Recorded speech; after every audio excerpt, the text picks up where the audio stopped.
అందరికీ నమస్కారం. ఈరోజు కథ కోపం వల్ల రాజ్యాన్ని కోల్పోయిన ఉగ్రసేన మహారాజు కథ. ఇది ఒక చందమామ కథ. పూర్వము అవంతి రాజ్యాన్ని ఉగ్రసేన మహారాజు రాణితో కలిసి సంతోషంగా పరిపాలన చేస్తూ ఉండేవాడు. అతను చాలా మంచివాడు, కానీ కోపము ఎక్కువ. కోపము వచ్చినప్పుడు మటుకు తాను కఠినంగా ఉండి క్రూరంగా ప్రవర్తించేవాడు. కోపం తగ్గాక అతనంత మంచివాడు ఇంకొకరు ఉండరు అనే విధంగా ఉండేవాడు. ఒకసారి అతని దర్బారులో ఒక భటుడి మీద కోపం వచ్చి అప్పటికప్పుడు 25 కొరడా దెబ్బలు శిక్ష విధించి శిక్షను అమలు పరిచేవాడు.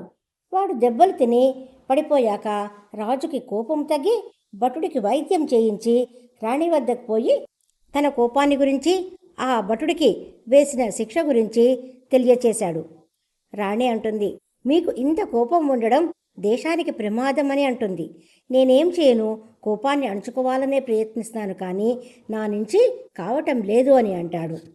అప్పుడు మహారాణి చెప్తుంది, నేనొక ఉపాయం చెప్తాను.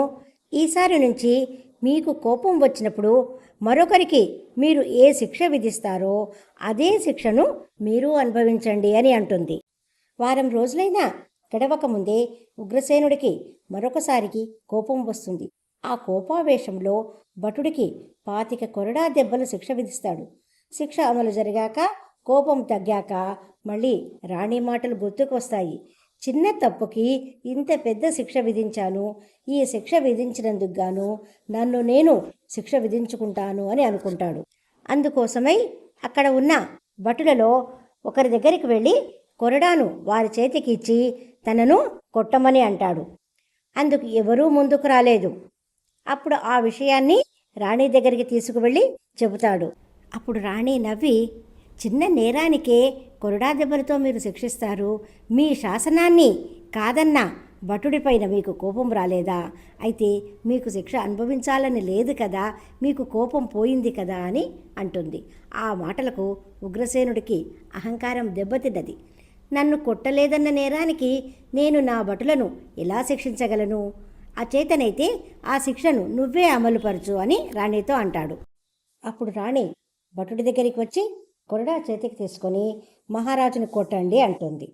వాడు ఆలోచన చేసి రాణి చెప్పింది కదా అని ఒక దెబ్బ కొడతాడు.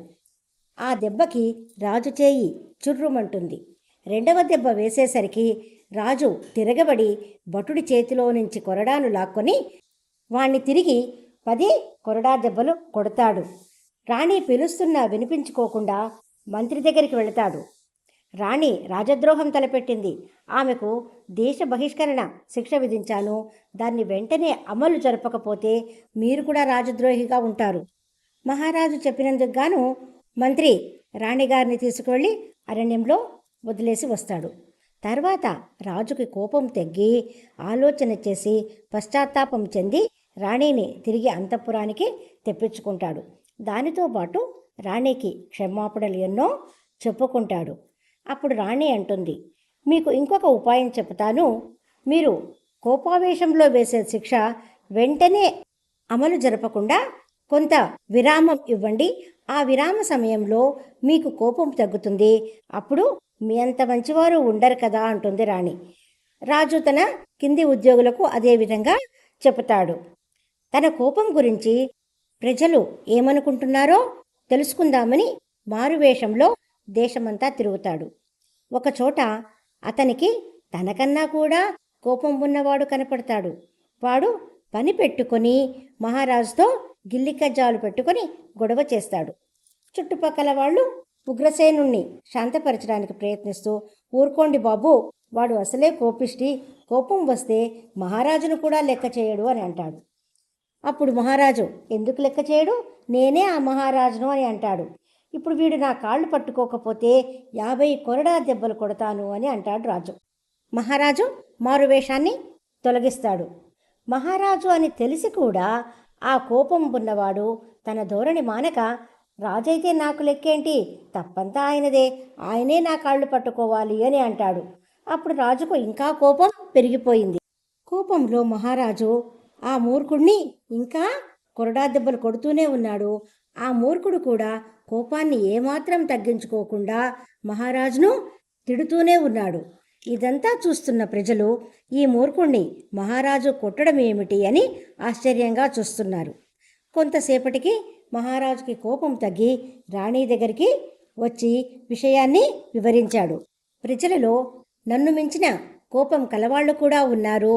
ప్రజలే అంత కోపంగా ఉన్నప్పుడు నా కోపానికి నేను బాధపడనక్కర్లేదు అని రాణితో అంటాడు. కానీ రాణి ఒప్పుకోలేదు. సామాన్య మానవుడికి కోపం వస్తే అతనికి మాత్రమే నష్టం కలుగుతుంది.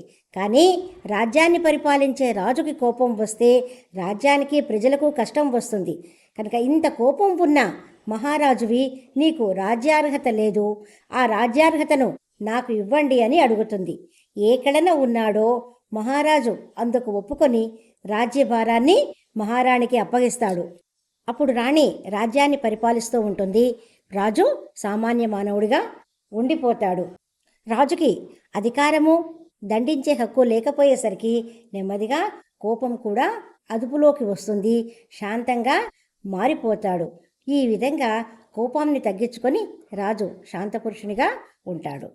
తన కోపమే తన శత్రువు అనే విధంగా కోపం వల్ల రాజ్యాన్ని రాణికి అప్పగించవలసి వచ్చిన రాజు కథ ఇది. మీ అభిప్రాయాన్ని కమెంట్ రూపంలో తెలియచేయండి. మంచి కథతో మళ్ళీ కలుసుకుందాము. సెలవు.